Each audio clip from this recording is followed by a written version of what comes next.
बद्री नारायण भगवान की जय, रामचंद्र भगवान की जय, कृष्णचंद्र भगवान की जय। अपना प्रसंग चल रहा था। भगवान राम वाल्मीकि ऋषि के आश्रम में हैं और प्रभु राम वाल्मीकि जी से प्रश्न कर रहे हैं कि 14 वर्ष तक राम लक्ष्मण जानकी तीनों को जंगल में रहना है,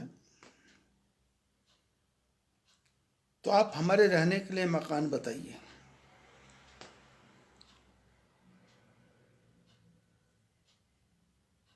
संसार में आए हैं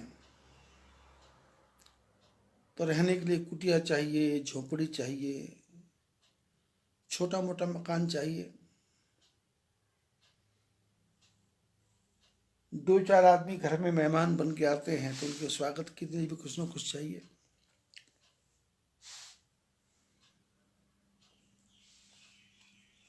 तो ऐसे तो पहले वाल्मीकि जी ने कहा कि प्रभु आप तो सब जगह व्यापक हैं,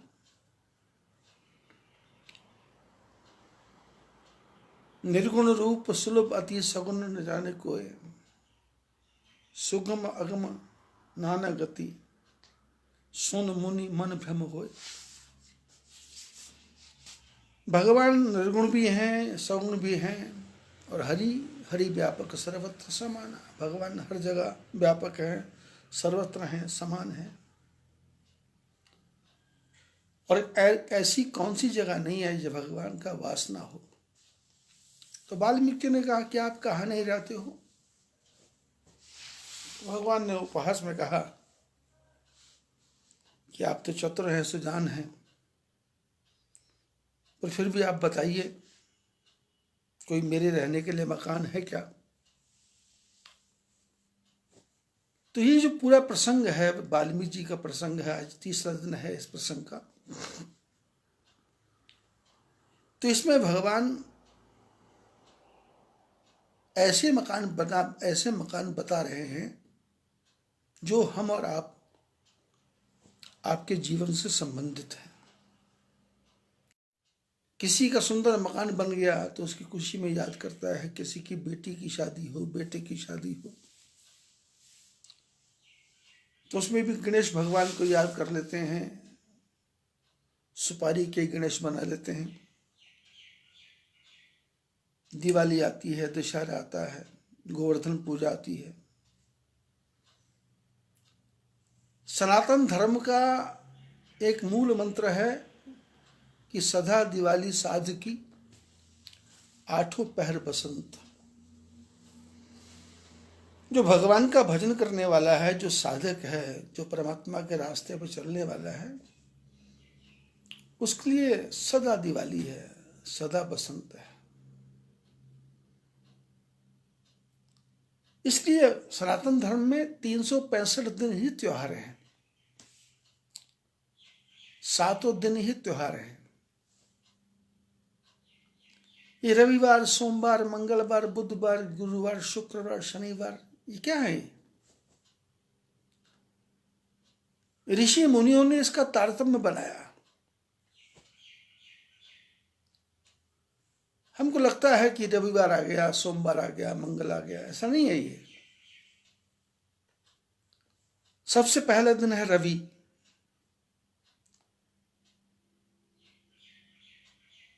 मनुष्य का जीवन है तो इसमें सबसे पहले प्रकाश चाहिए। प्रकाश का मतलब है विश्वास।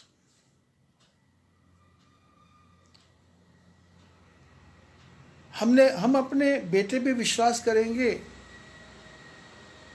तो जीवन चलेगा, पत्नी पे विश्वास करेंगे तो जीवन चलेगा, पति पे विश्वास करेंगे तो जीवन चलेगा, नौकर पे विश्वास करेंगे तो जीवन चलेगा।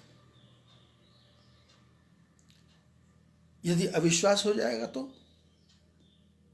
बाजार में हम लोगों की दुकानें होती हैं तो हम बिना दुकान में ताला लगाए अपने घर जाते हैं और अपने साथ वाले दुकानदार को बोलते थोड़ा ध्यान रखना। और यदि कहीं आपको आपके पड़ोसी दुकानदार पर अविश्वास है, विश्वास नहीं है, तो हम सामने वाले दुकानदार को बोल के जाते हैं कि मेरे सामने वाले दुकानदार का ध्यान रखना कि कोई माल ना डाले। नौकरों पर विश्वास ना हो तो सीसीटीवी कैमरा लगा देते हैं। ग्राहक पर विश्वास ना हो तो तरह तरह के प्रयत्न करते हैं। और यदि जीवन में विश्वास है, किसी के प्रति भी अविश्वास नहीं है, सब पर विश्वास है, तो आप घर में कोई भी ताला नहीं लगाएंगे, सब दरवाजे खुले रखेंगे और आपको चैन की नींद आएगी। यदि आपको अविश्वास है तो रात को दो बजे उठ करके भी घर की चिटकनी को चेक करोगे। मन अशांत रहेगा, मन परेशान रहेगा, नींद नहीं आएगी, मन में भ्रम बना रहेगा। पत्नी के प्रति अविश्वास होगा, पुत्र के प्रति अविश्वास होगा, तो घर में तिजोरी में ताला लगाएंगे और चाबी को बदल बदल के जगह पे रखेंगे जिससे किसी को पता न लगे। यदि विश्वास है, नौकर पर भी है, पड़ोसी पर भी है, पत्नी पर भी है, पुत्र पर भी है, पति पर भी है, तो फिर किसी प्रकार के ताले की क्या आवश्यकता है, किसी प्रकार के संशय की क्या आवश्यकता है? फिर अंधेरा कहाँ आने वाला है? और जब जीवन में पूर्ण विश्वास आ जाएगा, सबके प्रति पूर्ण विश्वास हो जाएगा, क्योंकि शास्त्रों में लिखा है कि अहिंसा प्रतिष्ठायाम तत्सन्निधो वैरत्यागः। यदि आपके मन में किसी के प्रति भी हिंसा की भावना नहीं है तो बदमाश से बदमाश आदमी भी आपके आगे आके सरल हो जाएगा, वैर को त्याग कर देगा। ऋषि मुनि जंगल में रहते हैं, उनको कोई सांप नहीं काटता, उनको कोई शेर भालू नहीं कुछ करता, उनको गीदड़ जंगली कुत्ते कुछ नहीं करते। मैं स्वयं 7 महीने बिहार में, बिहार शरीफ जगह है, उसके जंगलों में 7 महीने भटका मैं, रास्ता नहीं मिलने के कारण। तो अकेला ही 7 महीने छोटी सी गुफा में रहा और बाद में पता लगा मेरे को, जब वहां से निकल के आया तो लोगों ने बताया कि इसका जंगल का नाम है धारू खो कंजारी। खो मैंने होता है ऐसी जगह जहां आदमी गुम हो जाए, धारू खो कंजारी। तो जिस पर्वत पर मैं रहता था वहां पर बड़ी वृक्ष बरगद का पेड़ था। उस बरगद के पेड़ के नीचे ही वो जो शाखा थी नीचे की, वो ऐसी फटी हुई थी कि उसमें सोने की जगह मेरे को हो जाती थी। और एक माचिस मेरे पास रहती थी हमेशा, तो आग जला करके 7 महीने रहा। उस बरगद के पेड़ के 500-600 मीटर आगे और वहां से लगभग 700-800 मीटर नीचे, पहाड़ से नीचे बड़ा विशाल एक पानी का झरना था। और मैं देखता था शेर भी आते हैं, भालू भी आते हैं, चीते भी आते हैं। सामने से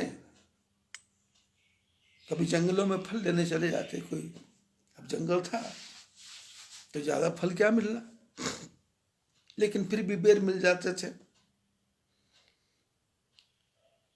पीपल के बड़ के छोटे छोटे फल मिल जाते थे, तो उनको चुगने को जाते तो कभी कभी भालू का सामना हो जाता, सिंह का सामना हो जाता, तो अपने रास्ते जाता, हम अपने रास्ते जाते। आपके मन में अहिंसा की प्रतिष्ठा है अहिंसा, अहिंसा सिर्फ मुंह से नहीं बोलना, अहिंसा की प्रतिष्ठा। प्रतिष्ठा माने जैसे मूर्ति की प्राण प्रतिष्ठा है, ऐसे आपने हृदय में अहिंसा को धारण कर लिया है। यह मैंने आश्रम बनाया है, संभव आश्रम, पोस्ट मायापुर, जिला चमोली में। तो जब यहां मैंने जमीन खरीदी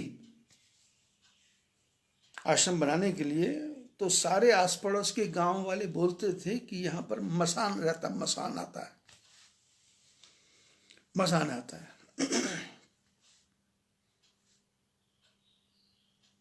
हम तो जंगल में रहने वाले थे, हमको मसान से क्या डर, हमको भूत से क्या डर, हमको प्रेत से क्या डर, क्योंकि बचपन में ये सारे खेल खेल रखे।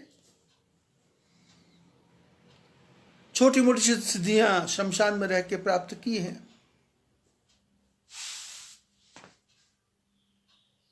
आदमी को पागल बना देना, आदमी को उचाट कर देना, आदमी के ऊपर ऐसा जादू कर देना कि आदमी अपने घर बार से ही अलग हो जाए, ऐसी सब सिद्धियां कर रखी हैं। शमशान में वास किया है, तो कौन भूत कौन पिशाच। तो जब लोगों ने कहा, यहाँ के लोगों ने कहा कि शमशान मसान मसान जाता है, तो मैंने कहा भाई ठाकुर जी हैं, अब ठाकुर जी के सामने मसान कहाँ आएगा। अब जब यहाँ आश्रम बन गया तो 5 महीने आश्रम खाली रहता है। तो आश्रम में जिस आदमी को मैं छोड़ के जाया करता था, तो मेरे को बताते हैं कि कोई तो है भूत, कोई तो है प्रेत।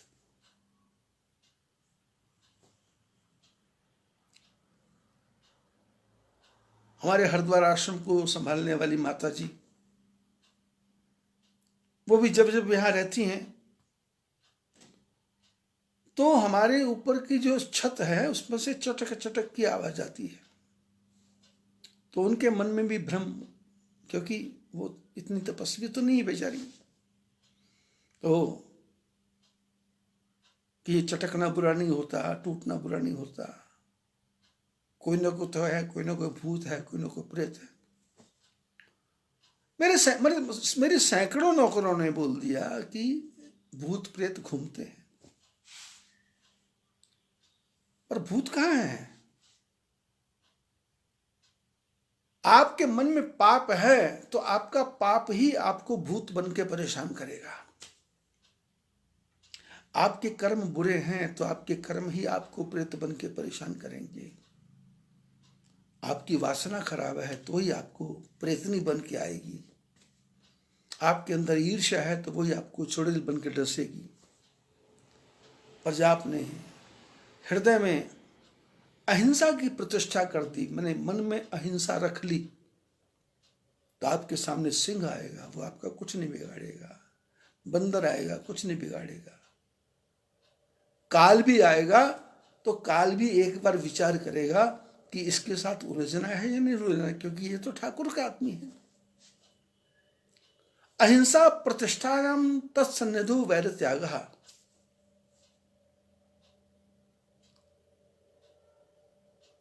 ये तत्व ज्ञान का सूत्र है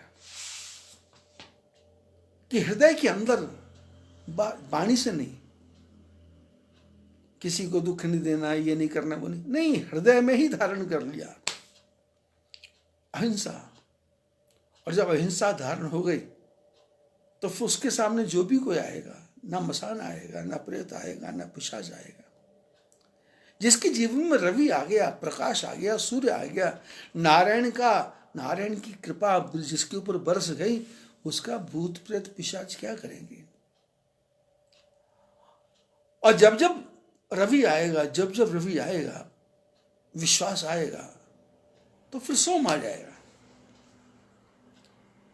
आप तो थोड़ा ध्यान से सुनेंगे क्योंकि ये बहुत ही गूढ़ भाषा है और मैं सरल ढंग से समझा रहा हूं। और 11 अप्रैल से सत्संग शुरू किया है, आज शायद 2 जून हो गया। और सत्संग करते करते मेरे को तो दिन भी भूलने लग गए, कब सोम है, कब मंगल है, कब बुध है, मालूम नहीं पड़ता। मेरे को सब दिन ये लगता है कि कब सत्संग शुरू करूं, कब ये मोबाइल का ये नेटवर्क ठीक से ढंग काम करे तो मैं सत्संग सुनूं। आज तो हमारे सामने खेत वाले ललित जी, उन्होंने अपना नाम बताया था, मैं भूल गया। ललित जी बोल रहे थे मैं आपका सत्संग रोज सुन रहा हूं। नौगांव बंड क्षेत्र में लगभग 500 परिवार हैं जो इस मेरे सत्संग को सुन रहे हैं, और वो भी प्रतीक्षा में रहते हैं कि कब शुरू होगा। और मैं इस प्रतीक्षा में रहता हूं कि ये नेटवर्क कब शुरू होगा, क्योंकि जियो टीवी का भी मेरे पास में है, जियो का भी मेरे पास में नेटवर्क है, आइडिया का भी है, बीएसएनएल का भी है, और आइडिया का भी है, बीएसएनएल का भी है, और एयरटेल का भी है। लेकिन समस्या क्या है, बिजली चली जाती है तो जियो वालों का मामला भुस हो जाता है। आइडिया वालों का तो आइडिया है, पैसा बटोरने का, बाकी कुछ नहीं है। लेकिन चारों में से कोई भी नेटवर्क ठीक होता है तो मैं प्रारंभ कर देता हूं, क्योंकि मैं सत्संग कर नहीं रहा, मैं एक मुहिम को लेकर के चला हूं, एक लक्ष्य को लेकर चला हूं कि जो सनातन धर्म है इसमें से लोग छिटक रहे हैं, जो भाग रहे हैं,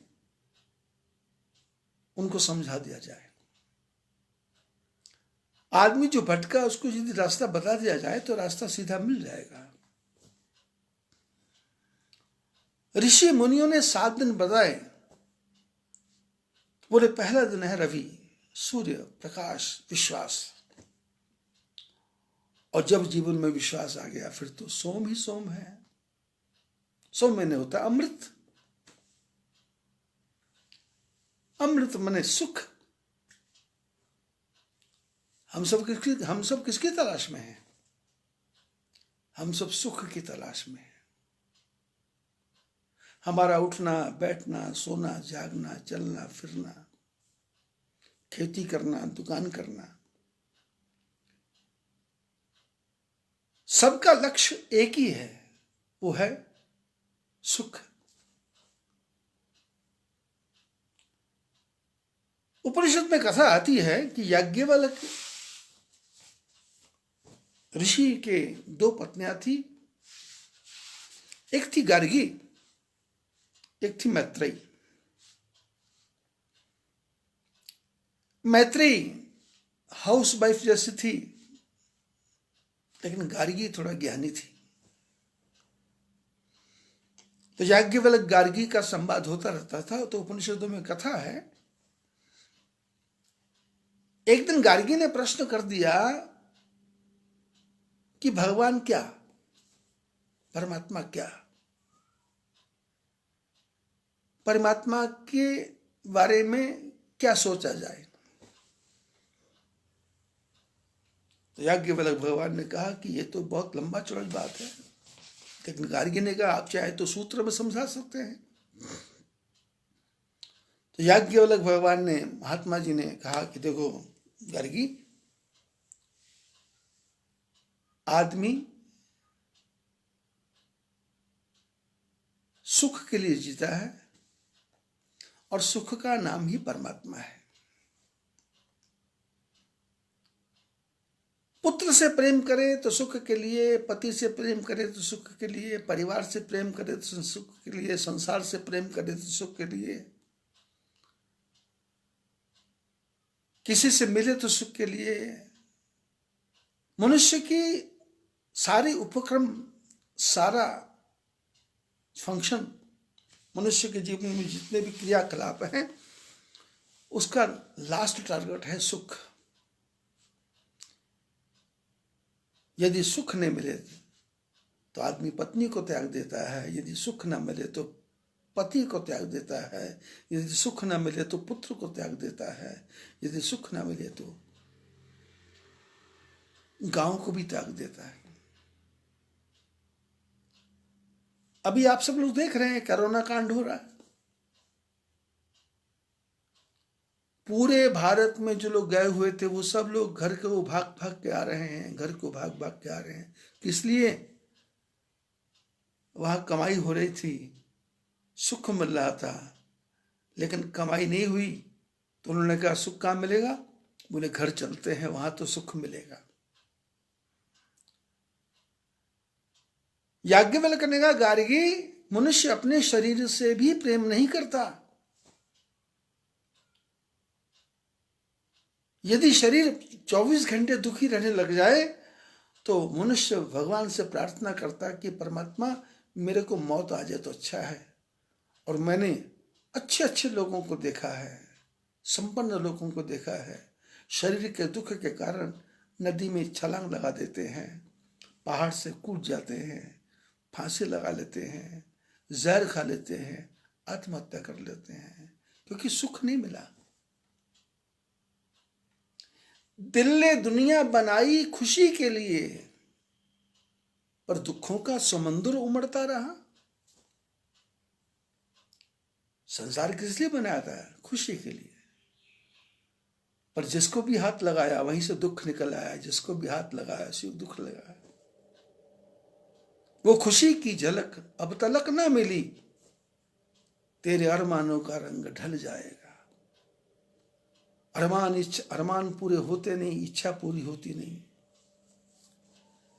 इस शरीर से मनुष्य कितना प्रेम करता है। 2 आंखें हैं, 2 कान हैं, सुंदर नाक है, सुंदर ओंठ है, हाथ है, पैर है। इसको ठीक रखने के लिए तेल की मालिश करेगा, आंखों में काजल डालेगा, सिर के बालों को संवारेगा, शीशे में चेहरा देख के स्वयं ही खुश होगा, प्रसन्न होगा, आनंद लेगा, और टेढ़ा मेढ़ा मुंह बना के देखेगा। चेहरे पे कोई दाग तो नहीं, कोई धब्बा तो नहीं है, कोई पिंपल तो नहीं है। और अचानक जीवन में क्या हुआ कि एक आंख में से पानी निकलने लग गया।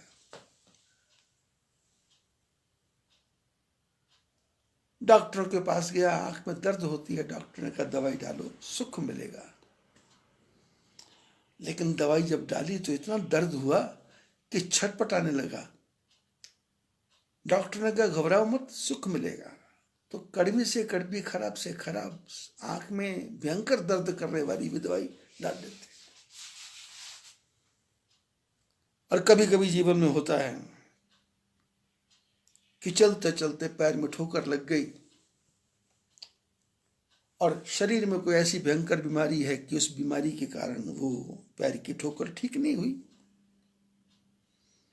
उसमें पस पड़ गया।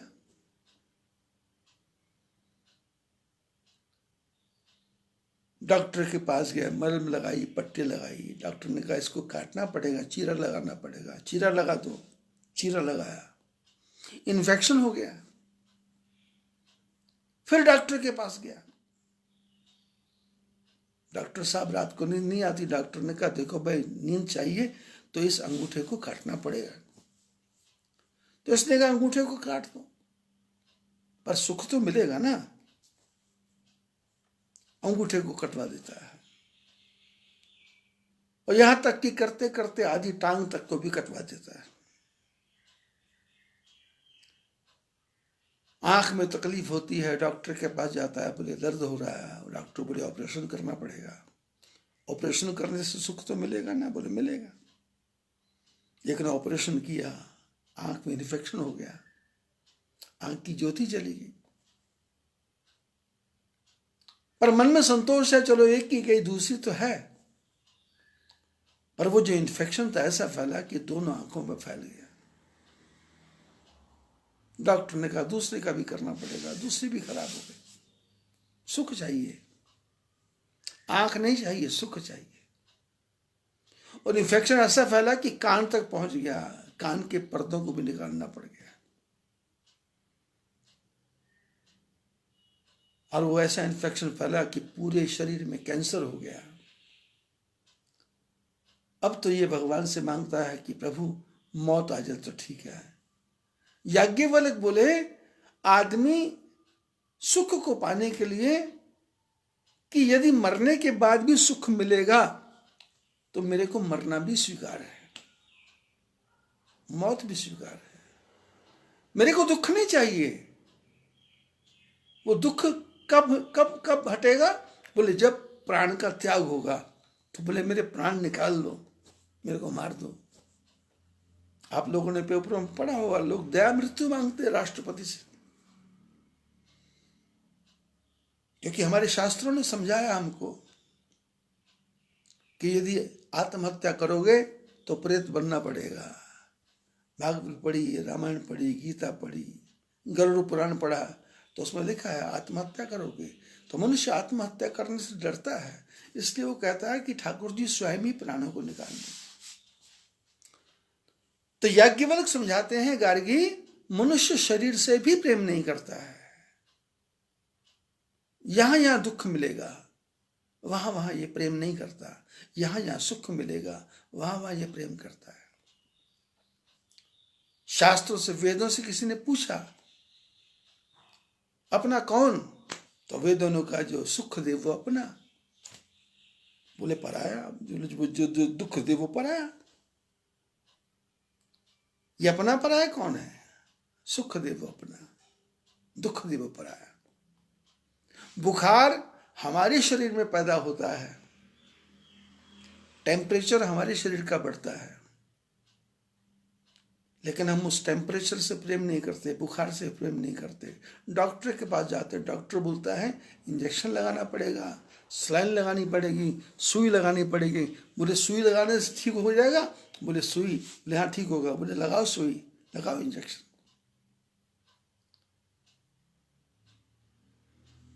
सुई दूसरी जगह से आई है पर वो सुख दे रही है, तो अपनी और अपने शरीर में जो बुखार आया है, बोले उन्हें किसको निकालो बाहर।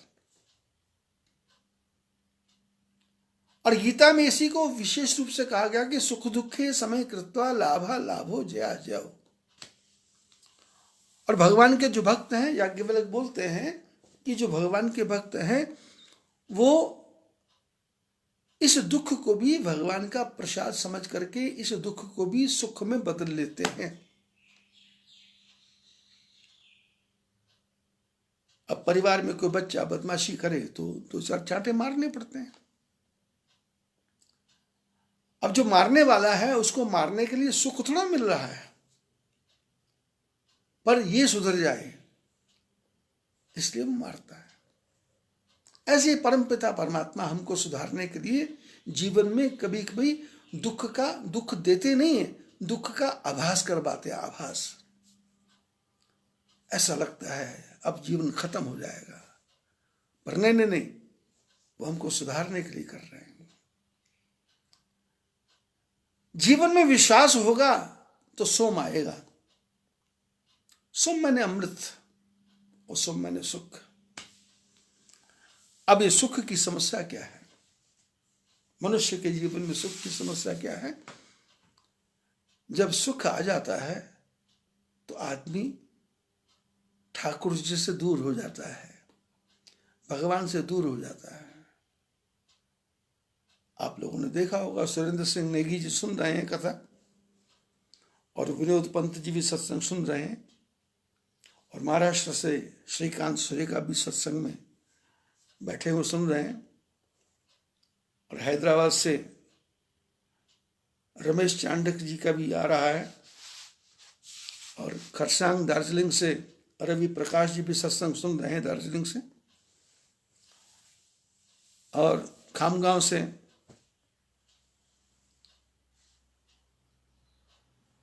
खंडेलवाल परिवार सुन रहा है, और राठी परिवार सुन रहा है। सब लोग सत्संग में लगे हैं, ये आता जाता है। अब इसकी तरफ ध्यान दूंगा तो थोड़ा मुश्किल हो जाएगा, पर आप सबका धन्यवाद। और रवि के बाद सोम आया। सोम मैंने सुख, सोम मैंने अमृत, सोम मैंने आराम। और जब ये सुख जीवन में आता है तो मनुष्य भगवान से हट जाता है।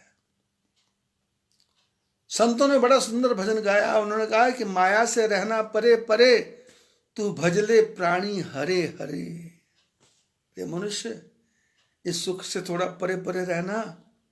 ये सुख आए तो भगवान को छोड़ना नहीं, ये तो मुसीबत हो जाएगी। लेकिन ऋषि मुनियों ने कहा रवि आएगा तो सुख आएगा, और सुख आएगा तो फिर मंगल ही मंगल है, आनंद ही आनंद है, मंगल ही मंगल है। मंगलवार आ गया। अब जीवन में जब चारों तरफ से बाहरें आ जाती हैं, पुत्र का भी सुख है, मकान का भी सुख है, दुकान का भी सुख है, धन की भी कमी नहीं है, शरीर भी ठीक है, तो फिर बुद्ध आ जाता, बुद्ध, दिमाग आ जाता, दिमाग। ये सारा सुख दिमाग में चढ़ने लग जाता है। फिर तो जुआ भी खेलेंगे, फिर तो ताश भी खेलेंगे, फिर तो मांस भी खाएंगे, फिर तो शराब भी पिएंगे, फिर तो व्यसन भी करेंगे। फिर संसार के जितने बुरे कर्म है उसकी तरफ ये बुद्धि लग जाती है। लेकिन ऋषियों ने कहा जब जीवन में बुद्ध आ जाए, बुद्धि आ जाए, आपको लगे कि बुद्ध आ गया, तो आपको फिर गुरु के पास जाना पड़ेगा। गुरुवार आएगा, रवि के बाद सोम आएगा, सोम के बाद मंगल ही मंगल, मंगल के बाद बुद्ध का दिमाग, और दिमाग जब आ जाए तो फिर गुरु की शरण में जाओ। किसी अपने बुजुर्ग के पास जाओ, किसी अपने बड़े बूढ़े के पास जाओ। अपने से बराबर वाली उम्र के पास मत बैठो, क्योंकि बराबर वाली उम्र के पास साथ बैठोगे तो आपका मन खराब होगा। अपनी छोटे वाली बार बच्चों के पास बैठोगे तो भी आपका मन खराब होगा। अपने से बुजुर्गों के पास बैठो। बुजुर्ग मैंने गुरु, बुजुर्ग मैंने ज्ञान, बुजुर्ग मैंने जो अच्छी अच्छी बातें बताएं, जिनके पास अपने जीवन के निचोड़ हो, उनकी बातें सुनो। कैसे उन्होंने जीवन काटा, कैसे उन्होंने स्ट्रगल किया, कैसे उन्होंने परमात्मा की प्राप्ति की। किसी संत की शरण में चले जाओ तो गुरु। और जिस गुरु के पास भी जाएंगे वो हर गुरु एक ही बात बोलेगा, एक ही बात बोलेगा कि अपने शुक्र को ठीक करो। शुक्र मैंने होता है अपनी आत्मा की ताकत। अपने इंद्रियों को ठीक करो, अपने मन को ठीक करो, विषयों की तरफ मन को मत जाने दो। जब शुक्र को कंट्रोल कर लेंगे तो फिर क्या हो जाएगा? फिर शनि विघ्न बन के आएगा, फिर शनि की दशा लग जाएगी। फिर कोई ना कोई कुमारक, आप रामायण पूरी पढ़ेंगे ना, राजा प्रताप बानु भी कुमारक में चला गया, जय विजय भी कुमारक में चले गए, नारद जी भी कुमारक में चले गए। बड़े बड़े ऋषि पथभ्रष्ट हो गए। मनुष्य जब जब जब जीवन में अपने को आत्म कंट्रोल करने की चेष्टा करता है तो फिर ये संसार के सारे जितने भी कष्ट हैं वो सारे घेरा डालते हैं। और इस सारे घेरों को जो पार कर गया वो फिर विश्वास में घुस जाएगा, क्योंकि जीवन स्ट्रगल है, जीवन साधना है। जीवन में हर जगह मोड़ आएगा, हर जगह एक्सीडेंट होगा, संभल संभल के चलना है। वाल्मीकि ऋषि भगवान राम जी से कहते हैं, प्रभु आपने 14 साल रहना है तो मैं आपको 14 मकान बताऊंगा। ये मकान नहीं है, ये सब हमारे को और आपको ज्ञान देने की वाल्मीकि ऋषि की एक कला है। और भगवान राम जी का भी एक चरित्र है कि कैसे मनुष्य को समझाया जाए कि भक्ति करनी कैसे है। क्योंकि हमको तो टीवी पे परोसा जाता है ना, एक से बढ़ के एक कलाकार आ रहे हैं, वो रामायण लेके बैठ गए, भागवत लेके बैठ गए, वो कथा करने लग गए। ज्ञान की बात कुछ नहीं करना, धर्म की चर्चा कुछ नहीं करना, बस ढोलक बज रहा है, हारमोनियम बज रहा है, लोग नाच रहे हैं और 4 घंटे पूरे हो गए और हम भी देखते रहते हैं, एक महात्मा का प्रोग्राम, 2 महात्मा का प्रोग्राम। और अब तो जब से लॉकडाउन बना है वो सारे महात्मा पता नहीं कहाँ घुस गए, क्योंकि जिनसे कमाना था उनके पास पैसा ही नहीं है, तो कौन देगा।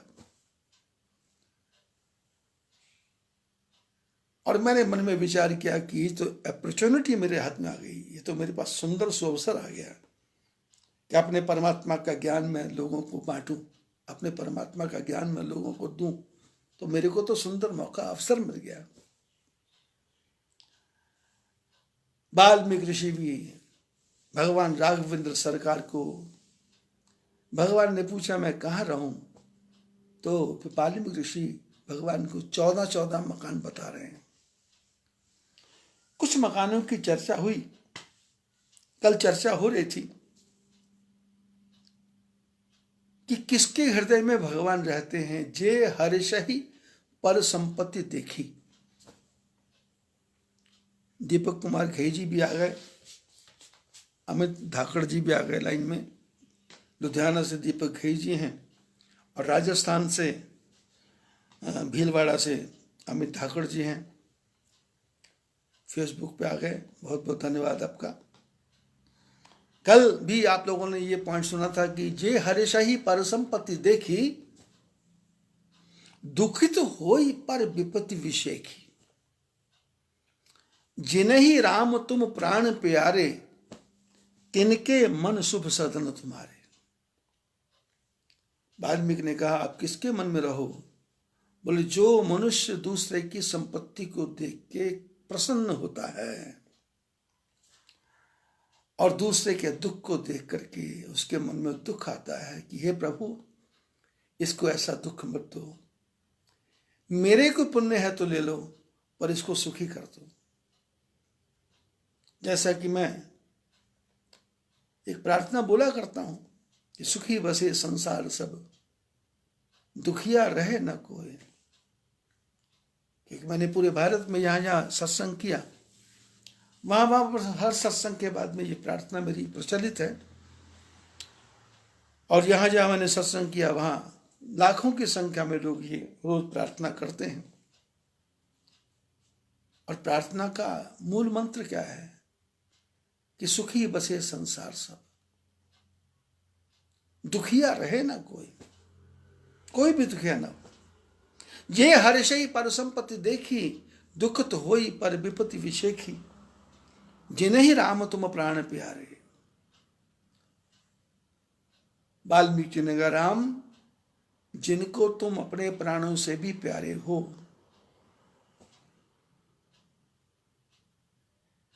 भगवान ही हृदय में है। हमारी आपकी समस्या क्या है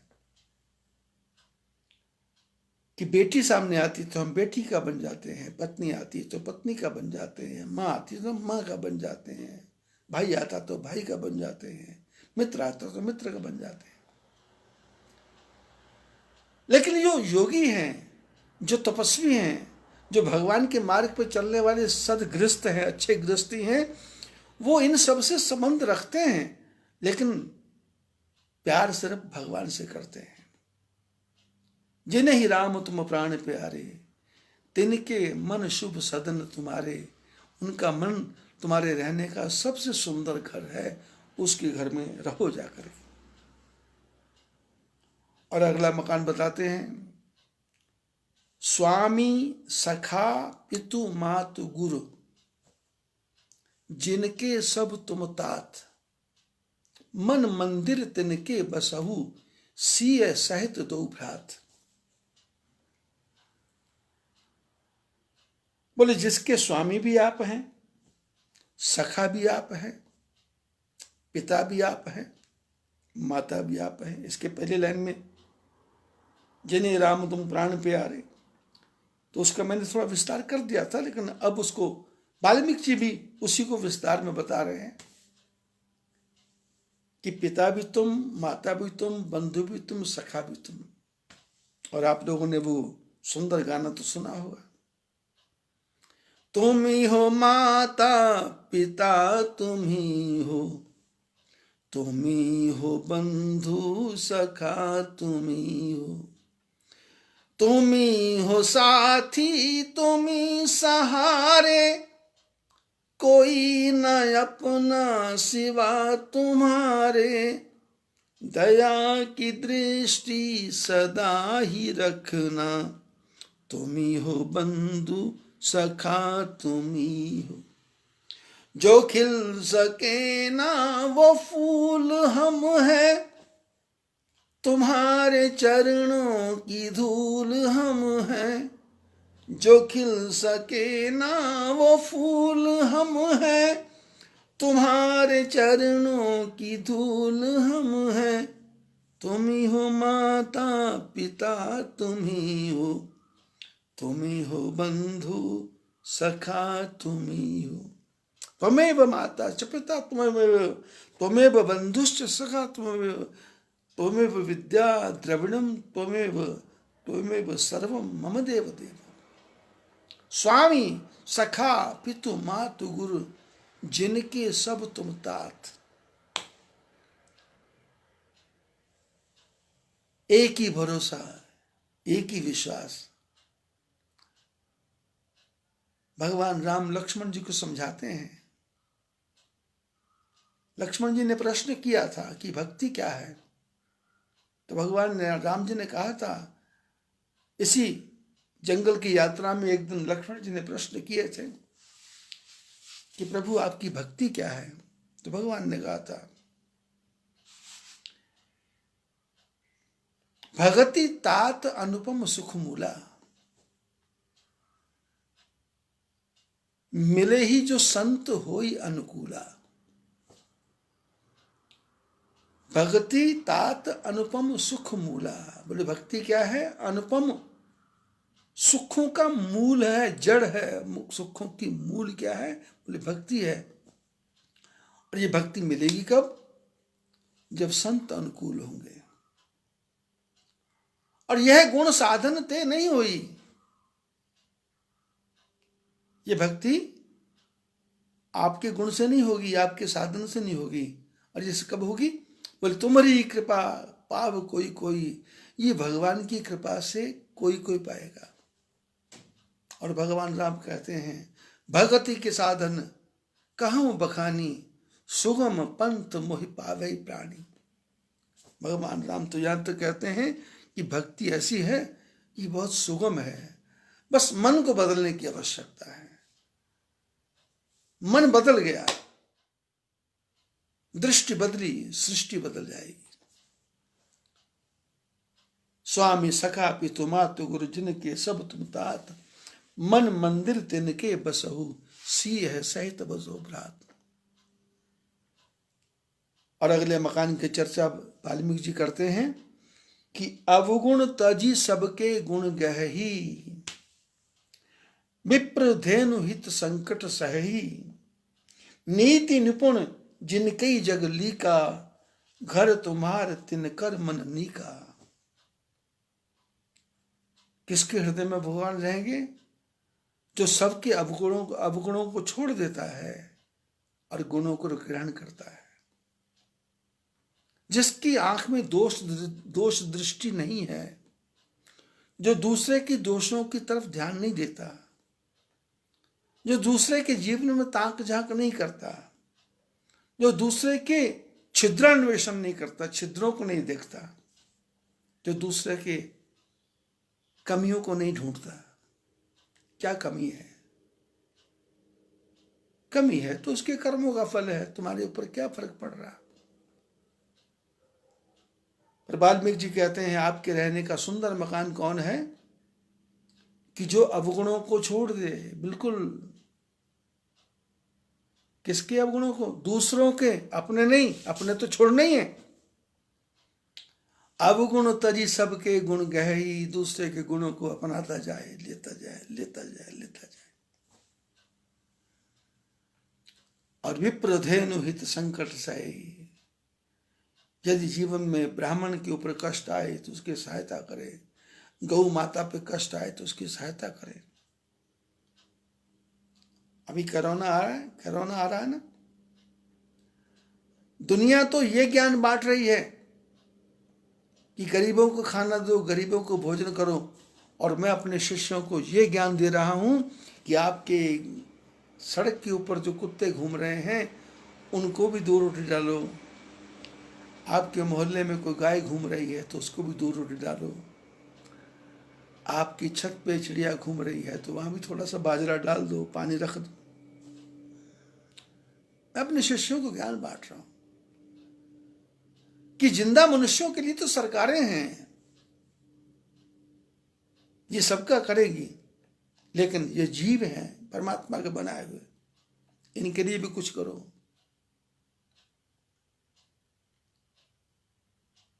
मेरे आश्रम के बाहर जितने फलों के पेड़ लगे हैं, लगभग 30 साल से मैंने पेड़ लगा रखे हैं, और मेरे को ऐसा याद नहीं है कि मैंने उस पेड़ में से कभी भी कोई भी फल खाया होगा आज तक। बंदर आते हैं, चिड़िया आती है, या फिर आश्रम में जो रहने वाले नौकर हैं, कभी कभी वो नीचे चले जाते तो चोरी से, फिर मैं ऊपर से देखता हूँ और देख के मैं बोलता हूँ भाई ये कौन बंदर लगा हुआ है, तो वो चोरी से वो कच्चे पक्के अंगूर ले लेते हैं, अमरूद ले लेते हैं, कई प्रकार के फल लगे हैं।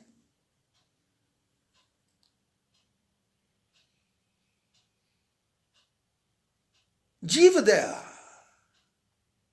मनुष्य नहीं प्राणी मात्र पर दया करनी है। सनातन धर्म ने सिखाया कि जहां चींटियां हो, कीड़ियां हो, चींटियां हो, वहां जाके आटा डालो, नहीं तो आटे का जो बुरादा है वही वहां डालाओ। हमारे धर्म ने बताया काले कुत्ते को रोटी डालो, काली गाय को रोटी डालो। प्राणी मात्र की सेवा करना है। विप्रधेनु हित संकट सहे, जो सबके लिए संकट सहने को तैयार हो, और नीति निपुण, और जो नीति में निपुण है। ये नीति निपुण क्या आ गया? ये संसार में जो रहना है इसमें नीति के अनुसार रहना पड़ेगा, नीति के अनुसार। जब तक आपको व्यवहार नहीं आता, आप जीवन में सफल नहीं हो पाएंगे। पड़ोसी से व्यवहार कैसे करना है,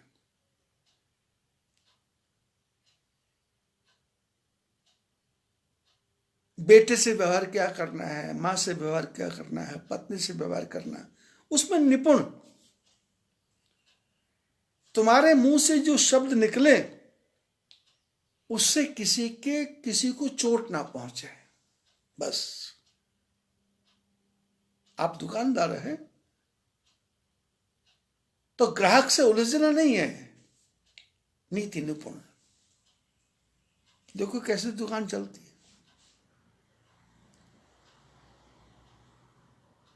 और यहां नौगांव बंड में जितने भी लोग हैं उन्होंने देखा मैं कितना नीति निपुण हूं। यहां मैंने आश्रम बनाया, पीपल कोठी से 5 किलोमीटर पहले। उस समय यहां पर कोई शायद 1-2 पक्के मकान होंगे शायद, क्योंकि मैं तो अपने काम की धुन में मस्त था। पर अपनी नीति से मैंने ड्राइवरों को बस में किया, कंडक्टरों को बस में किया, ट्रैवल एजेंटों को बस में किया, नौकरों को बस में किया, और ऐसा एक सुंदर आश्रम बन गया, विशाल आश्रम बन गया। और मेरी नीति को यहाँ के हमारे पास के गांव वालों ने ग्रहण किया, तो उसका परिणाम क्या निकला? आज लगभग 15, 20, 25 होटल हैं मेरे आश्रम के पास में। पहले पीपल कोठी में गिनती के 15-20 होटल हुआ करते थे,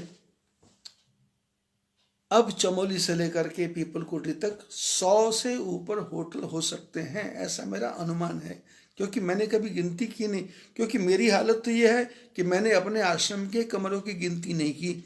अब परसों मैं नीचे उतरा था तो आश्रम के बाहर देख रहा था तो वहां 5 कमरे और नए तैयार हो गए थे। अब जिसको अपने आश्रम की गिनती नहीं है तो उसको होटलों की क्या गिनती होगी। नीति निपुण है। नीति निपुण क्या है? नीति ये है, ये बद्रीनाथ जाने वाले जितने भी यात्री हों उनको सुविधा मिले, उनको सुख मिले, उनको आराम मिले। हमारे यहाँ एक मित्र हैं,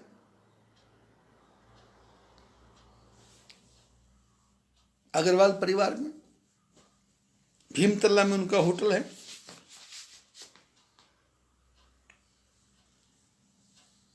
मैंने उनकी काफी हेल्प किया कि मैं योग्य था तो की।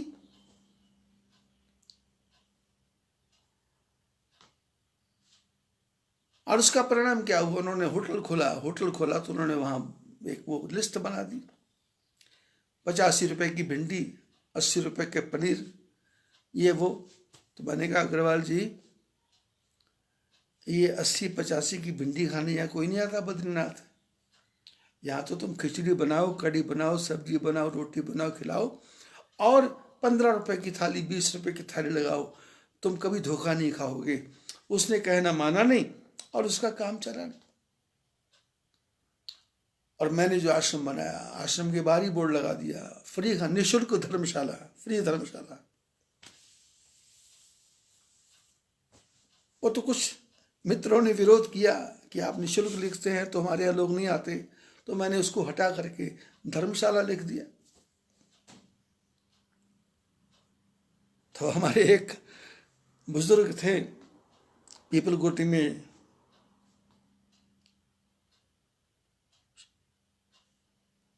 शंकरलाल जी शाह, याद आ रहा मेरे को उनका आज। तो कभी कभी उनके पास बैठने का सौभाग्य मिलता था जब वो जीवित थे।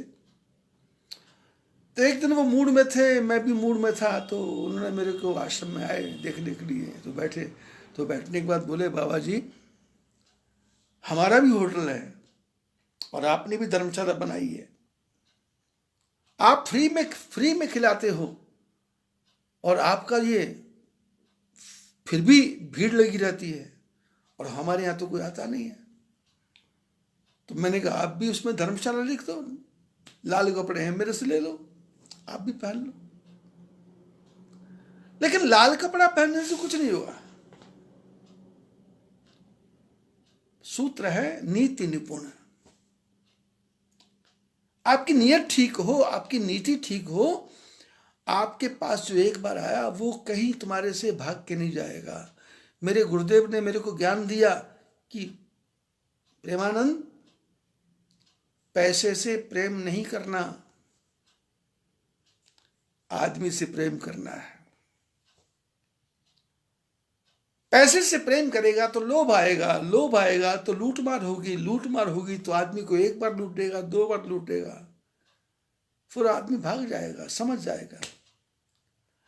और यदि तुमने प्रेम बांटा तो प्रेम से क्या है कि आदमी नहीं, वो आदमी का पूरा जीवन ही तेरा हो जाएगा और फिर उससे पैसा लूटना नहीं पड़ेगा, वो अपनी इच्छा से देता जाएगा।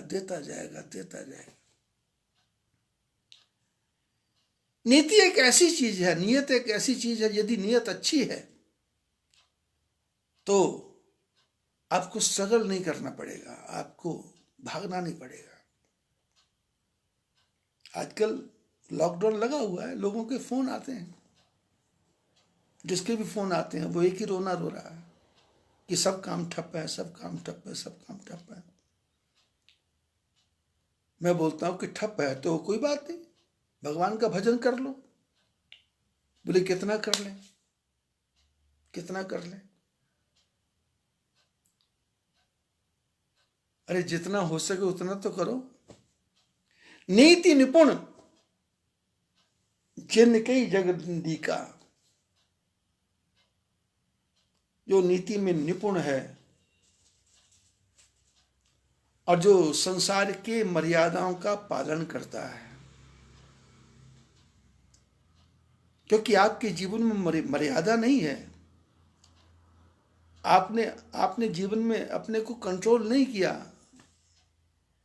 तो आप पथभ्रष्ट हो जाएंगे।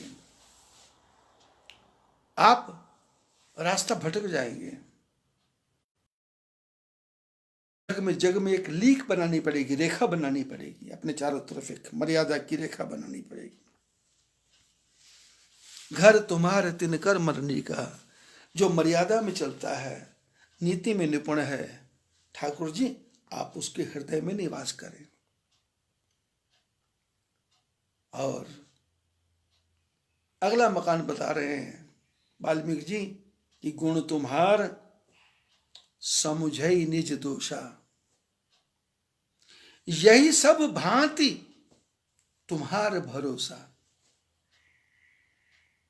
जो जीवन में गुण हैं,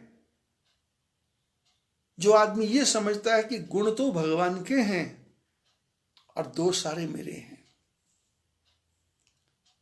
गुण तुम्हार, जितने भी गुण हैं ये सब भगवान के हैं। मेरे पास बुद्धि है तो ठाकुर जी की कृपा है, मेरे पास अच्छे विचार हैं तो ठाकुर जी की कृपा है, मेरा रूप सुंदर है तो ठाकुर जी की कृपा है, मेरे हाथ पैर ठीक काम करते हैं तो ठाकुर जी की कृपा है। और जो दोष है मन में आए, ये तो मेरे अपने हैं, ये मेरे अपने हैं। गुण तुम्हार समझे नहीं दोषा, यही सब भांति तुम्हारे भरोसा। जिसको भगवान के सिवाय किसी पर भी भरोसा नहीं है, फिर वही पॉइंट आ गया। ये जो पंथ वाले हैं, नाना प्रकार के पंथों वाले, इनकी तरफ नहीं जाना, सिर्फ भगवान पे भरोसा रखना है। राम भगत प्रिय लागे ही जाही, तही उर बसहु सहित वैदेही। जिसको राम के भक्त ही प्यारे लगते हैं, राम भक्तों से ही जो प्रेम करता है, आप उसके हृदय में जाके निवास करो। और बोले जाति पाति धन धर्म बढ़ाई, प्रिय परिवार सदन सुखदाई, सब तजी तुम ही रह बसो रघुराई।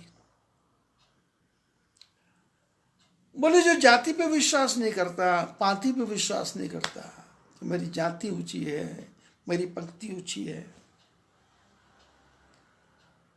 जो धन पे विश्वास नहीं करता, धर्म पे विश्वास नहीं करता, अपनी बड़ाई पे विश्वास नहीं करता, धन की तरफ नहीं, ठीक है ठाकुर जी कृपा है, धर्म है ठाकुर जी कृपा है, और अपने प्यारे परिवार की तरफ भी ज्यादा मोहित नहीं होता,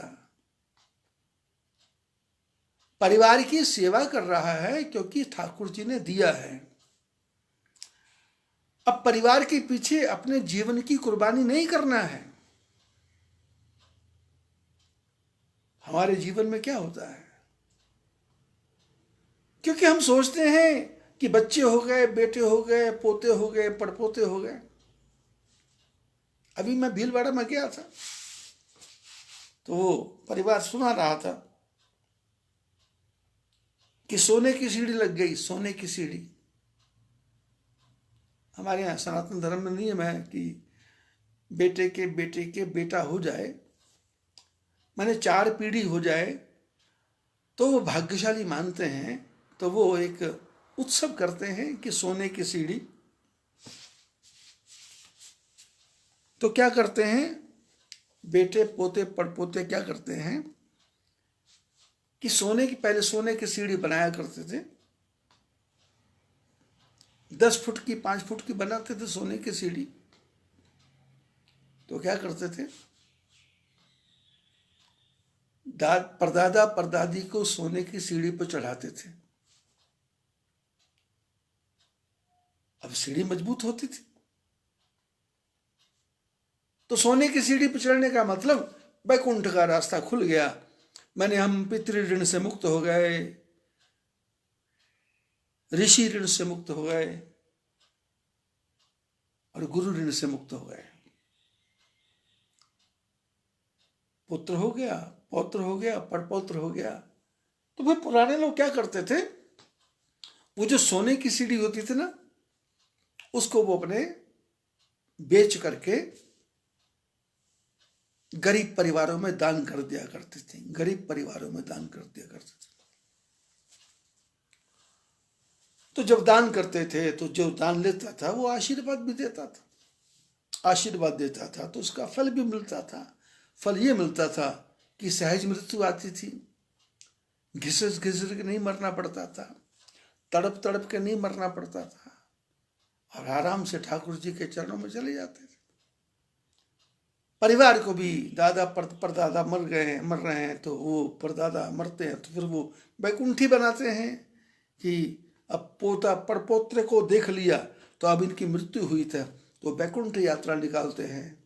तो उसमें बड़े फूल वूल लगा करके, गुब्बारे लगा करके, ढोल बल बजा करके उनको शमशान घाट लेके जाते हैं कि सोने की सीढ़ी, स्वर्ग की सीढ़ी पर चले गए, दान पुण्य करते गए, और जीवन में देना किसी का है नहीं है, लेना किसी से है नहीं है, चिंता से मुक्त हैं और निर्मुक्त होकर के मौत की प्राप्ति हो गई, इनका मोक्ष हो गया। तो परिवार वाले भी खुश, बहू में भी खुश, नाती भी खुश, सब प्रसन्न।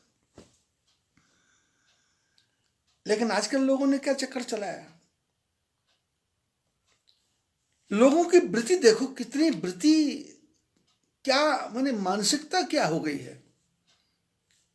मैंने पूछा कि सोने की सीढ़ी लग गई तो कितनी बड़ी सीढ़ी बनाई तो उनका बेटा बोला जी सीढ़ी तो 1 अंगुल जितनी बनाई, 1 अंगुल जितनी, जितनी बड़ी अंगुल है इतनी बड़ी सीढ़ी बनाई। मैंने कहा कितना पैसा लगा? बोले पैसा नहीं लगा, वो सुनार से किराए पे ले आए थे। आजकल सुनार भी तो ऐसे ही लोग ढूंढते हैं कि भाई जिनको मौके पे काम आ जाए। तो जैसे हमारे यहाँ शास्त्रों में लिखा है, जब कोई मरता है तो पंचरत्नी उसके मुंह में डालते हैं, 5 रत्न उसके मुंह में डालते हैं, जिससे वो जाते हैं भगवान ठाकुर जी को बताए कि मैं तो रत्नों में खिल के आया। तो ये सुनार लोग जो हैं बहुत चालाक लोग होते हैं ना, ये क्या करते हैं कि वो पंचरत्नी भी फ्री में दे देते हैं। बोले इसका पैसा कुछ नहीं लगेगा, उसमें चांदी होती है, थोड़ा सा सोने का हल्का सा कण होता है, और वो थोड़ा मूंगे मूंगे ये होते हैं, तो पंचरत्न इसको कर देते हैं। तो सुनार लोग बहुत चालाक होते हैं। तो आजकल, और आप लोगों ने ये भी देखा होगा कि सुनार लोगों के पास जाओ तो वो दवाई बहुत बांटते हैं, पथरी की दवाई दे देंगे, घुटने में दर्द की दवाई भी दे देंगे। आपको यदि क्या बोलते हैं बवासीर है तो उसकी भी दवाई दे देंगे, आपका पेट खराब रहता है तो उसकी दवाई दे देंगे। अब फायदा वैदा होता है तो ठाकुर जी जानते हैं, और वो उनकी कला है। तो आजकल उन्होंने क्या किया, सोने की सीढ़ी तैयार रखते हैं तो वो किराए पे दे देते हैं। तो मैंने कहा किराए पे? तो उसका बाप बोला जो परदादा बना था, उससे नहीं महाराज किराए पे नहीं लाए, इसको पता नहीं है। बोले वो लाए। तो मैंने सहज भाव से पूछ लिया, तो मैंने कहा वो सोने की सीढ़ी लाए तो उसका जो पैसा वैसा उसको बेच करके क्या किया? बोले बेचने के क्या करना था? बेटियों को दे दिया, बेटियों को दे दिया, बेटियां खुश हो गई। मैंने आदमी संसार में कितना फंसा हुआ है, जो काम स्वर्ग में जाने के लिए करना था वो फिर नरक में जाने के लिए कर रहा है। अरे तुमने परमात्मा में खुशी में सोने की सीढ़ी बनवाई है, तो उसको जब बनवाया है तो उसको बेच करके तो उसको गरीब परिवारों में बांटना, किसी गौशाला में दे देना, किसी शमशान घाट में दे देना, कि यदि कोई अनाथ आ जाए कोई मुर्दा तो लकड़ियों से उसको जला दो। बठिंडा में हमारे मित्र हैं, एक है तो सरदार, लेकिन उसको मेरे साथ रहते थे तो सन्यासी बोलते हैं उसको। तो सन्यासी को जब मैंने समझाया कि भाई तुम परदादा बन गए हो, अच्छा काम करो, तो उसने सोने की सीढ़ी बनाई, और सोने की सीढ़ी बना करके उसने क्या किया, उसको बेचा, और उससे एक ऐसी एम्बुलेंस बनाई कि जिसमें जो अनाथ लोग हैं उन मुर्दों को उठा करके शमशान घाट पहुंचाना, और वो जो पैसा था उसको बैंक में रख करके उसके ब्याज से ही उनके शरीर को जलाना। 30 वर्ष से उसका मेरा साथ है। मैंने इस बार टेलीफोन करके उससे पूछा, तुम्हारे यहां कितनों का काम हो गया? तो उसने कहा लगभग 30 साल में 16,000 मुर्दों का ठाकुर जी की कृपा से जो पैसा था उस पैसे के ब्याज से ही उसको जलाया गया। और अब तो मेरे पास 3-3 एम्बुलेंस हैं। राजकोट में, गुजरात में मोटा मोवा से लोग मेरे पास आया करते थे यात्रा में।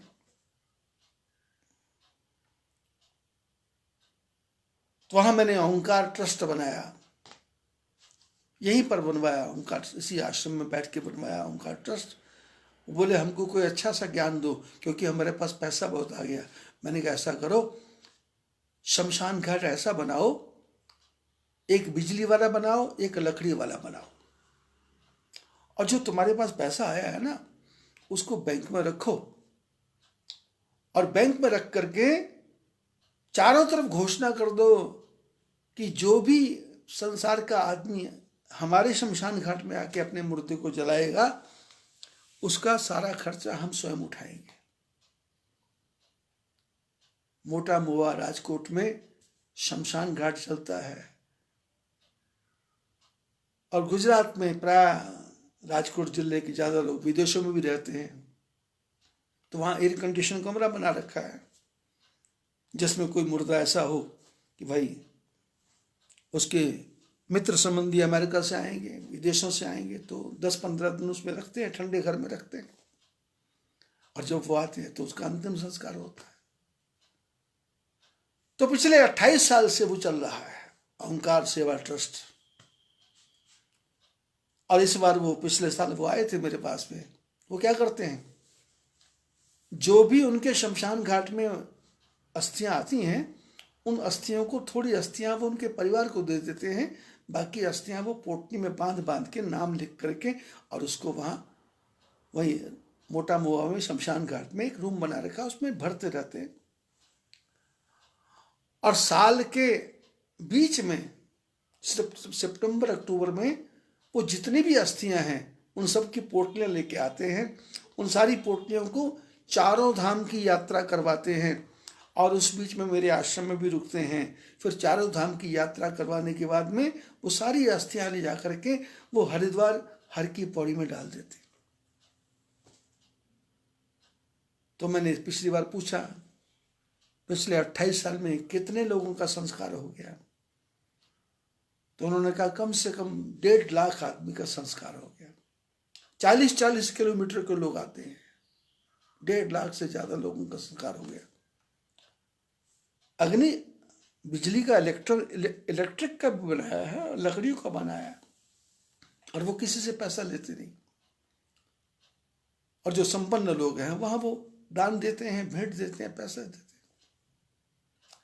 आप सोने की सीढ़ी पे चढ़ गए और सोने की सीढ़ी पे चढ़ करके उसको बेच करके बेटियों को दे दिया, तो तुमने कौन सा पुण्य किया? सोने की सीढ़ी पे चढ़ करके वो जो सोने की सीढ़ी का पैसा था वो ऐसा फंड बनाते जिस फंड से आपके गांव के 4 ब्राह्मण के बच्चे हर साल वेद पढ़ते, पुराण पढ़ते, शास्त्र पढ़ते। आपका नाम अमर हो जाता। ये पोते पड़पोतों से नाम अमर थोड़ा होगा। ये पुत्र नाम अमर नहीं करेंगे। मीरा का नाम पुत्र ने अमर नहीं किया, कबीर का नाम पुत्र ने अमर नहीं किया, तुलसीदास का नाम पुत्र ने अमर नहीं किया। काम अच्छे कर लो, अच्छी जिंदगानी आपकी, लोग भी सीखें सबक सुनकर कहानी आपकी। मैंने ये आश्रम बनाया यहां, और ये आश्रम नहीं बना, ये मैंने लोगों को प्रेरणा दी। हमारे ये नौगांव मंडी जितना है, अब मेरे मुंह के सामने कोई कुछ बोले ना बोले, लेकिन सबको पता है कि बाबा आया था, इसने बनाया था। 12 फुट चौड़ी सड़क थी, गाड़ियां खड़ी करने की जगह नहीं थी। और कभी कभी समय आता था कि 108 गाड़ियां खड़ी रहती थी। तो जब लोगों के घरों के आगे तक गाड़ियां खड़ी होती थी तो लोगों में चेतना जागी, लोगों में प्रेरणा जागी। आपके सोने की सीढ़ी चढ़ने का भी सदुपयोग होना चाहिए। मैंने तो संसार में ऐसे ऐसे लोग देखे हैं कि पुत्र ना हो तो भगवान से प्रार्थना करते हैं, पुत्र हो जाए तो हम वो जागरण करवाएंगे, ये करेंगे, वो करेंगे। पर वो जागरण करवा के करते क्या है? अपनी बहनों को, बेटियों को, भाइयों को ही साड़ियां बांट देते हैं, उन्हीं को खिला देते हैं, पिला देते हैं। अरे इनसे कल्याण नहीं होगा, इन बहन बेटियों को राजा करने से कल्याण नहीं होगा। जागरण नहीं भी करवाओ, उसका जितना पैसा है उस पैसे को, उस धन को अपने शहर के किसी अच्छे धर्मार्थ जगह पे दे दो, किससे अच्छे काम हो। हर शहर में धर्मार्थ जगह हैं, बड़ी बड़ी धर्मशालाएं हैं, बड़े बड़े अन्य क्षेत्र हैं। हमारे खामगांव में डीडवानिया परिवार है, डीडवानिया परिवार राजस्थान का रहने वाला है, पर खामगांव में धर्मशाला बना रखी है। अब वो पुरानी हो गई थी तो डीडवानी जी से एक दिन चर्चा हुई। मैंने कहा भाई क्या कर रहे हो? बोले इसको तोड़ के इसको बढ़िया सी बनाएंगे, जिससे पहले बोले दादाजी परदादा के जमाने में बनी थी तो हम चला रहे हैं, लेकिन अब ये पुरानी होगी, इसको तोड़ के बढ़िया बनाएंगे। लोग तो यहां तक करते हैं कि बेटा पास हो जाए तो हनुमान जी हम 100 रुपए का प्रसाद चढ़ाएंगे। पर 100 रुपए का प्रसाद चढ़ाना नहीं है, वो तो ठाकुर जी को दिखा करके वो प्रसाद का डिब्बा घर में ला करके बच्चों को बांट बांट के खिलाना है। मैंने अपना पाप अपने घर में करना है। खुशी है तो खुशी में दूसरे को दो। आपने मनौती मानी है तो मनौती में आप उसमें से एक दाना नहीं ले सकते, पर आप तो सालासर में जाओगे, वहां भी स्वयं ही खा के आ जाओगे अपने पापों को। बालाजी में जाओगे, वहां भी अपने पापों को खा के आ जाओगे। तिरुपति बालाजी जाओगे तो वो रुपए के लड्डू लेकर के खुद ही खा के आ जाओगे और दुनिया को सुनाओगे हमने बड़ा धर्म किया, हमने कर्म किया। ये धर्म कर्म नहीं है। ठाकुर जी ने आपको सोने की सीढ़ी पर चढ़ाया, दादा परदादा बनाया। ये बेटियों को, बेटों को बांटोगे तो मृत्यु सुखद नहीं होगी, मृत्यु दुखद हो जाएगी। क्योंकि बच्चों के मन में रहेगा शायद इन बुढ़ों के पास कुछ और है, बुढ़ों के पास कुछ और है।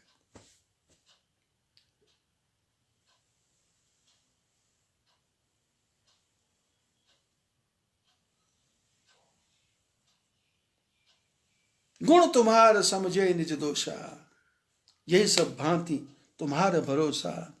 राम भगत प्रिय लागे जाही, तेनि तही के उर बसो सहत बैदेही।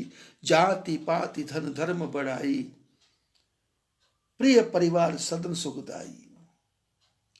ये परिवार से प्रेम नहीं, सब तजी तुम ही रहे उरलाई। जितने भी संसार के कर्म करने हैं उन सारे संसार के कर्मों का क्या रिजल्ट निकलेगा, उस रिजल्ट की तरफ परिणाम क्या निकलाएगा।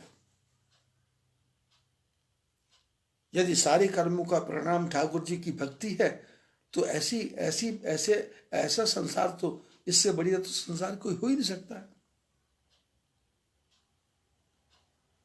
बोले सब तजी तुम्हें रहे और लाई, सब कुछ छोड़ करके जो ठाकुर जी आपसे प्रेम करता है, तही के हृदय रहो रहो राई।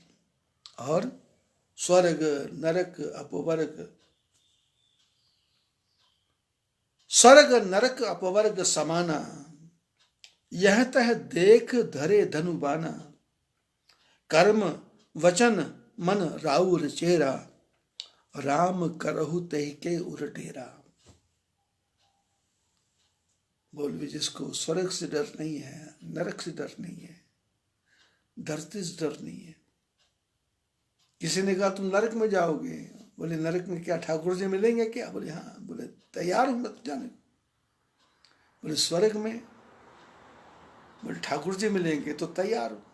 बोले धरती पर ठाकुर जी मिलेंगे? बोले तैयार। स्वर्ग नरक अपवर्ग समान, यह तह देख धरे धनुबाना। यहां भी देखता है, उसको धनुष बाण लेकर के आप ही दिखाई देते हो। कर्म वचन मन राउर चेरा, कर्म से, वचन से, मन से जो आपका शिष्य है, आपका भक्त है, आपका दास है, समझ लो, विचार कर लो। भगवान को छोड़ करके किसी भी संप्रदाय, किसी भी पंथों के पास नहीं जाना है। अपना सनातन धर्म है, उसके पास ही रहना, टिक करके पास रहना। राम करहु तही के उर डेरा। गोसाई वाल्मीकि जी ने कहा प्रभु ऐसे आदमी के तो दिल में डेरा ही लगा लो, डेरा लगा लो, डेरा। और सबसे बढ़िया मकान कौन सा है? जाही न चाहिए कबहु कछु। सुपर मकान, सुपर मकान। भगवान की भक्ति की पराकाष्ठा। तेरा मकान बताए, लेकिन सबसे टॉप मकान बता रहे हैं भगवान वाल्मीकि जी। भगवान को बता रहे हैं सबसे टॉप मकान कौन सा है? बोले जाही न चाहिए तुम ही कछ, जाही न चाहिए कबहु कछु, तुम सन सहज स्नेह, बसहु निरंतर तासु मन, सोराउर निज गेह। बोले सबसे बढ़िया मकान बता रहा हूं ठाकुर जी। बोले ऐसे आदमी के मन में बसो जिसको कभी कुछ नहीं चाहिए, और वो आपसे प्रेम क्यों करता है? बोले सहज स्नेह। कोई कामना रख करके नहीं, कोई वासना रख करके नहीं, कोई इच्छा रख करके नहीं, कोई विचार रख करके नहीं।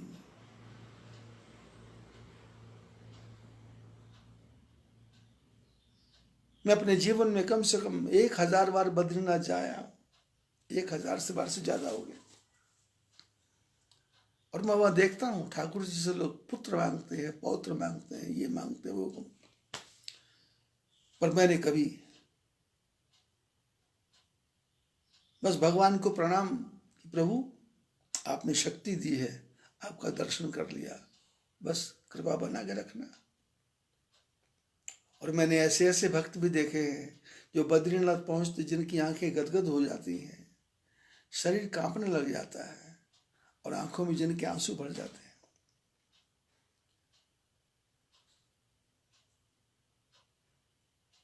जो पहले दिया है वही कम नहीं है, उसी को निभाने के काबिल नहीं हूं। तेरी मेहरबानी का है बोझ इतना, जिसे मैं उठाने के काबिल नहीं हूं। तेरी मेहरबानी का है बोझ इतना, जिसे मैं उठाने के काबिल नहीं हूं। आ तो गया हूं मगर जानता हूं तेरे दर पे आने के काबिल नहीं। तुम्ही ने अदा की मुझे जिंदगानी, मगर तेरी महिमा नहीं मैंने जानी। कर्जदार तेरी हूं इतनी कृपा का, जिसे मैं चुकाने के काबिल नहीं हूं। तेरी मेहरबानी का है बोझ इतना, जिसे मैं उठाने के काबिल नहीं। भगवान कहाँ रहेंगे? बोले जा ही ना चाहिए कबहु कछु, कुछ नहीं चाहिए, और तुम सन सहज स्नेह। भगवान से सहज स्नेह, सहज, जैसे आंखें पल के सहज झपकती हैं, जैसे सामने मक्खी मुंह पे आए तो हाथ खुद ही चलते हैं, सहज। पैदल चलो तो हाथ भी अपने आप चलते हैं, पैर भी अपने आप चलते हैं, सहज। और हमारी आपकी जो सांस है ये सहज चल रही है, और हमारे और आपके शरीर में जो खून है जब से हम पैदा हुए हैं वो सहज चल रहा है, और हमारे हृदय में ठाकुर जी का दिया हुआ जो दिल है वो सहज धड़क रहा है।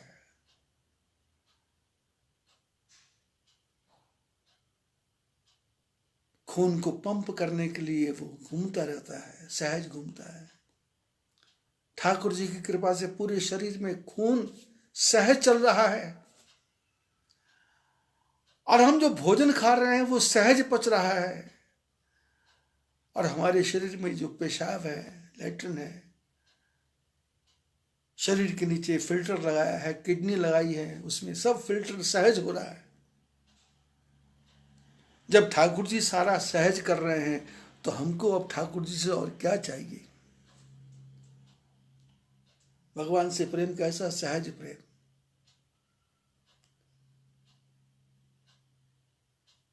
बैठे ठाले पड़े उतारे, कहे कबीर हम वही ठिकाना।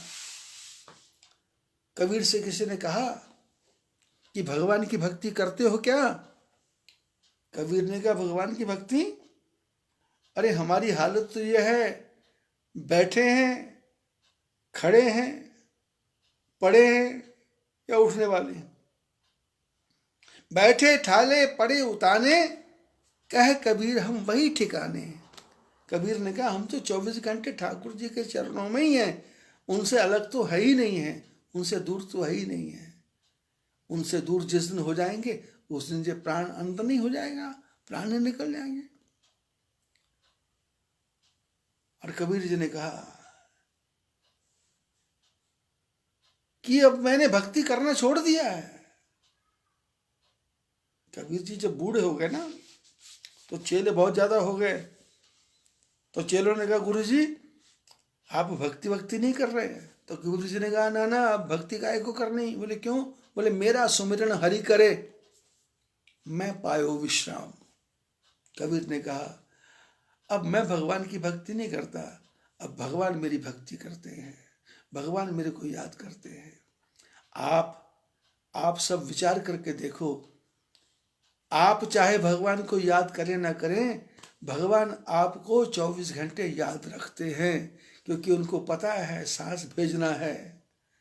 इसने खाना खा लिया उसको पचाना है, ज्यादा खा लिया तो इसको वॉमिट करवाना है, ज्यादा हो गया तो इसको लूज मोशन करवाना है, ज्यादा चीनी खा ली तो डायबिटीज करवाना है, ज्यादा टेंशन हो गई तो इसको ब्लड प्रेशर करवाना है। मेरा सुमिरन हरि करे। आप जितने भी लोग हैं सबका सुमिरन हरि करता है। तो ये विस्तार से मैंने 14 मकानों की चर्चा की है, और इसमें से यदि एक भी मकान आपके पास है तो आप धन्य हो जाएंगे।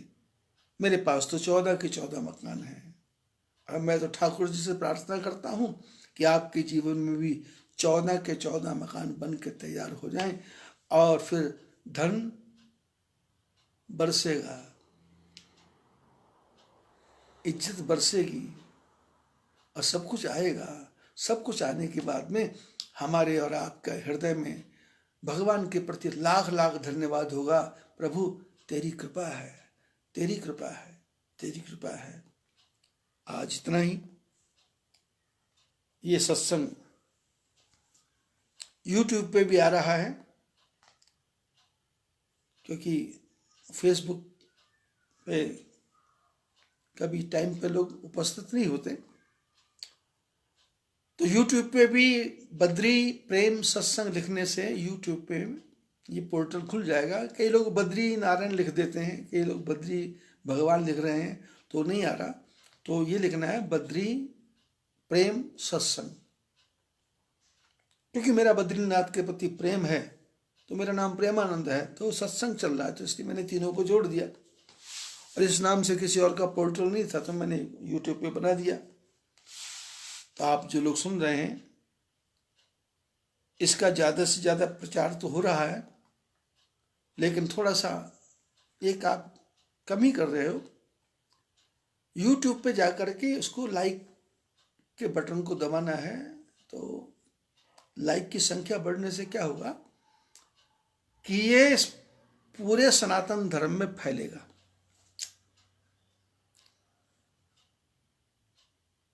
और सब्सक्राइब करेंगे तो फिर क्या होगा कि जो भी मेरा प्रवचन आ रहा है वो सबसे पहले आपके पास पहुंचेगा। सब्सक्राइब से होता है कि जैसे मैंने प्रवचन किया वैसे आपकी यूट्यूब पे आ जाएगा, नहीं तो फिर वो भटकता रहेगा। और उसके बाद में इसको शेयर कर दें, किसको, अपने मित्रों को, संबंधियों को। आपके जो व्हाट्सएप है उसमें कई ग्रुप बने हुए हैं, उन सब ग्रुप वालों को भेज दो। और फिर फेसबुक पे भी जो आपके जो हैं फ्रेंड सर्कल, उन सबको भेज दो। और उसके बाद में उसको एक वो बेल आइकन की घंटी होती है उसको बजाओ। तो उससे क्या होता है कि आपका हमारा वो निकट का हो जाता है कि जब भी मैं प्रवचन शुरू करूंगा तो वो प्रवचन तुरंत यूट्यूब पे आपके पास आने लग जाएगा। तो आप उसको रात के 12 बजे भी देख सकते हो, क्योंकि अभी तो लॉकडाउन है, समय समय है। फिर आप आगे जा कर के तो भारत की इतनी विशाल उन्नति होने वाली है कि इतना काम खुलने वाला है कि मोदी जी तो बोलते हैं $5 ट्रिलियन का होगा।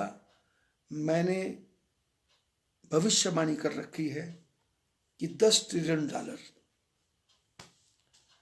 अभी इस महीने में 3 ग्रहण पड़ने वाले हैं, तो उसके बारे में भी थोड़ी शंका समाधान करेंगे, कुछ ज्ञान की चर्चा करेंगे कि इस तीन ग्रहणों में हमको क्या करना है, क्योंकि ये बड़ा ही कष्टकारी समय है। जिस कोरोना की आप चर्चा करते हो, ये एक महीना, ये जो एक महीना आगे का एक महीना है, ये बहुत ही भयंकर महीना है।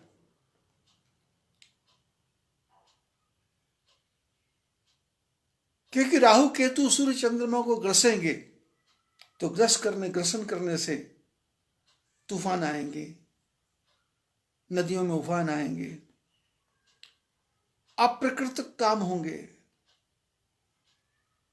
दिशाएं रास्ता भूलेंगी, ग्रहों की चालें बिगड़ जाएंगी, और उन सब का असर हमारे और आपके जीवन पर पड़ेगा। तो उससे बचने का एक ही रास्ता है, ठाकुर जी की भक्ति। तो हम ठाकुर जी की भक्ति करेंगे तो आगे के दिनों में चर्चा चलेगी। लेकिन अभी तो वाल्मीकि जी के आश्रम में हैं, अब वाल्मीकि जी क्या क्या आदेश देते हैं और ठाकुर जी कहाँ कहाँ जाते हैं, उसकी चर्चा करेंगे। आप लोगों ने सुना, आप लोगों का बहुत बहुत धन्यवाद। बद्री विशाल भगवान की जय।